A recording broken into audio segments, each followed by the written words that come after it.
어제 이제 비가 많이 왔습니다. 비 바람이 함께 왔죠. 이렇게 질퍽질퍽 합니다. 제가 한번 보십시오. 이게 참 이 배수가 잘 안 되면, 배수가 되더라도 상당히 그렇습니다. 그래서 야 질퍽질퍽하게 이렇게 한번 보십시오. 이렇게 빠집니다. 자, 여기는 이제 비바람이 친다고 해서 이렇게 위에 뚜껑을 비닐을 이제 폐쇄를 시켜 놨습니다. 닫아 놓은 상태죠. 측창은 이렇게 바람이 통해야 되기 때문에 해놨는데, 저쪽에 이제 비가 많이 들이쳤죠. 저쪽은 수분이 상당히 많습니다. 지금 8일이니까 내일 말고 오늘이 6일이니까 7, 8 모레 이제 묘를 이식을 하게 되어 있는데, 이게 이제 상당히 좀 쉽지 않을 것 같아요. 왜냐하면 이 두둑을 만들어야 되거든요. 두둑을 만들어야 되는데, 이 고구마입니다. 여기는 고구마 재배인데 이 두둑 만들기가 쉽지가 않을 것 같아요. 이렇게 물이 많아서.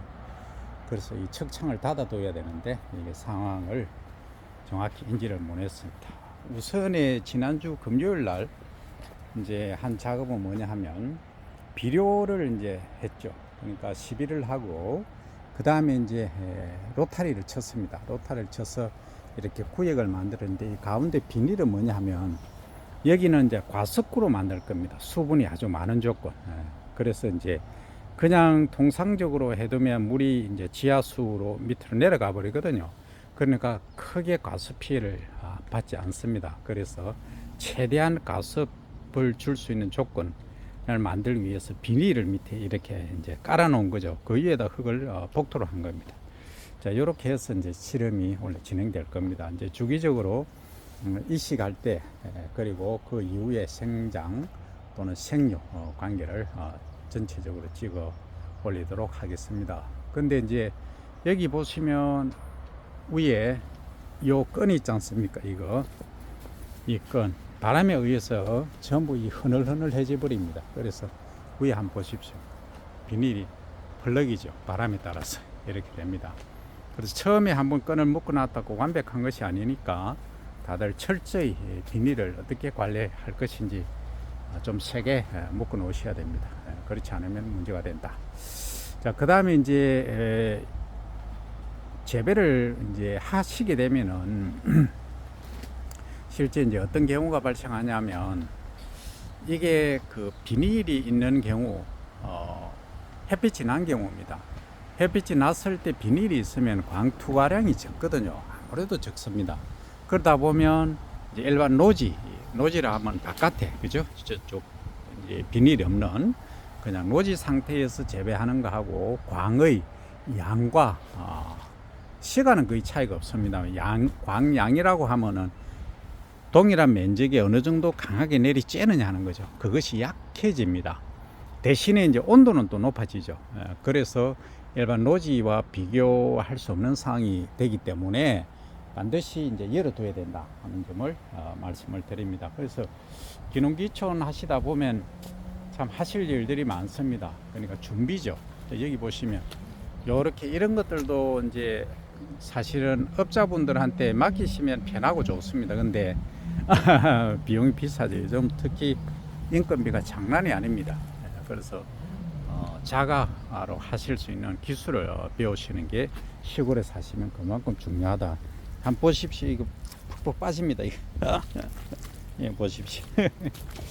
자, 그 다음에 우리 이제 방울방울 동아리 학생들이 작년에 양파 심을 때 제가 올려드렸는데, 자, 여기 보시면 양파가 이제 제대로 뿌리가 들었습니다. 이렇게 뿌리가 들어가지고 사이즈는 작습니다. 조금 더 이제 뿌리가 덜 죠, 그죠? 작는데 이것은 비료를 좀 잘 하면은 더 키울 수도 있는데, 어쨌든 지금 상태는 이 정도입니다. 그리고 이제 우리 학생들이 또 뭘 해놨느냐 하면, 이거는 한번 맞춰 보십시오. 이제 이 토마토입니다, 그죠? 예, 토마토인데 여기도 작년하고 똑같은 문제가 발생합니다. 학생들은 열심히 한다고 했는데 이 배수 어제 비가 많이 와서 그런지 이 물이 제대로 안 빠집니다. 그죠? 예. 그러면 이게 이제 밭작물이 생기면 별로 좋지 않다 하는 말씀드리고, 그 다음에 이제 여기 보시면 옥수수죠. 그죠? 요 옆에, 양파 옆에는 옥수수입니다. 옥수수가 재배되고 있는데, 저건 이제 이론적으로 어떤 문제가 있느냐 하면, 이 옥수수는 키가 3m까지 큽니다. 근데 이거는 찰옥수수라서 한 2m 정도밖에 안 큽니다만, 이게 햇빛이 저쪽에서 비추거든요. 저쪽에서 이렇게 비추다 보니까 이게 이제 다른 작물이 자라는데 장애 요소가 되죠. 그래서 그런 점들을 고려해서 옥수수를 또 심으시기 바랍니다. 자, 그 다음에 요 안에 또 들어가면 또 다른 작물이 또 있죠. 요거는 이제 오이입니다. 그죠? 오이를 심어 놨는데, 자세히 보시면 여기 이제 떡잎이라고 합니다. 요게 오이 종자죠. 원래 종자가 이렇게 자란 겁니다. 이렇게 양쪽으로. 그래서 이제 쌍을 이뤘죠. 그래서 쌍떡잎 식물이다 이렇게 말이죠. 그래서 오이는 밑에 떡잎은 그냥 소위 맨드롬한데, 요 위에 이 본잎은 어떻습니까? 톱니바퀴처럼 이렇게 갈기가 있죠. 그죠? 이렇게 차이가 나는 겁니다. 그 다음에 토마토를 보시면, 토마토는 떡잎은 보이지 않죠. 그죠? 보이지 않지만 이렇게 아래쪽에 원래는 자라났습니다. 이렇게. 그죠? 근데 이것은 톱니바퀴가 방금 보셨던 이 오이라든지 수박처럼 이렇지는 않고, 이렇게 잎이 어떻습니까? 사이즈도 좀 적긴 하지만은 타원형으로 완전히 하면서 잎 색깔도 좀 다르죠. 크게 비춰볼까요? 비교해서 이렇게 차이가 나는 겁니다. 그래서 이런 것들을 잘 보시면은 이 식물 종에 따라서 이렇게 차이가 나는구나 하는 것도 학습을 하실 수가 있습니다. 옆에는 이제 산이 있는데, 산을 잘 보시면 아카시아 꽃이 쫙 피어 있죠. 제가 향을 지금 맡아 보는데 향이 별로 안 납니다.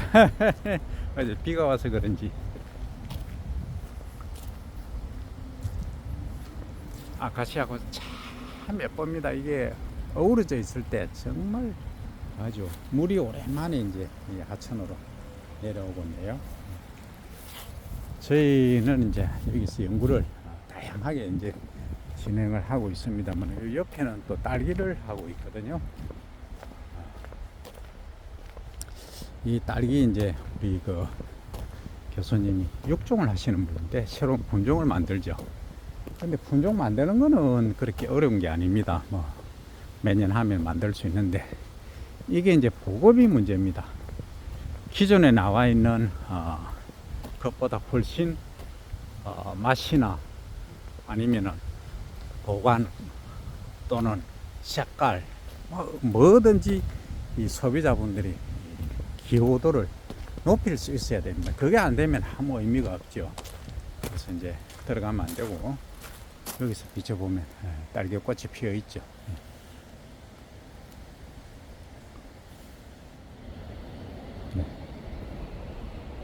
딸기는 이제 거의 끝났습니다. 거의 이제 시설 재배는 딸기는 거의 이제 마무리된 상태입니다. 그래서 이렇게 이제 지으시려고 하면은 돈이 많이 듭니다. 엄청나게 듭니다. 평당 거의 한 50만 원 정도 값으셔야 되거든요. 고설 베드에 뭐 자재까지 넣고 하면 꼭 그렇게 하실 필요는 없습니다.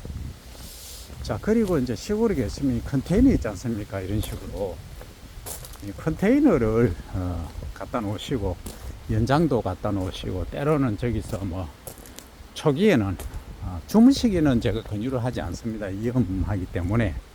그래서 잠시 쉴 수 있는 그런 공간으로 활용을 하시면 됩니다. 여기 뒤에는 이제 참나무가 우거져 있죠. 그래서 지형지물, 산새, 그리고 산에서 자생하는 식물들을 잘 활용을 하시면 활용할 게 많습니다. 이것은 이제 아시겠죠? 예, 일명 꿀밤나무, 참나무입니다. 그죠? 자, 제가 이제 여기 관리하는 게 이겁니다. 이게 이제 이게 군뱅이입니다. 저는 이제 군뱅이를 주로 연구를 합니다만, 요겁니다. 흰점박이 고무지. 요걸 하는데, 간 기능 개선에 아주 정말 좋습니다. 대단히 효과 있습니다. 혈액순환도 좋고, 힘이 없으신 분들은 최고죠. 어쨌든, 이렇게 여러분들이 이해를 하시면은, 앞으로 시골에서 뭘 어떻게 해야 되겠다 하는 생각이 조금 더 이제 업그레이드 되지 않을까 하는 차원에서 제가 설명을 드려봅니다. 자, 오늘은 여기까지입니다.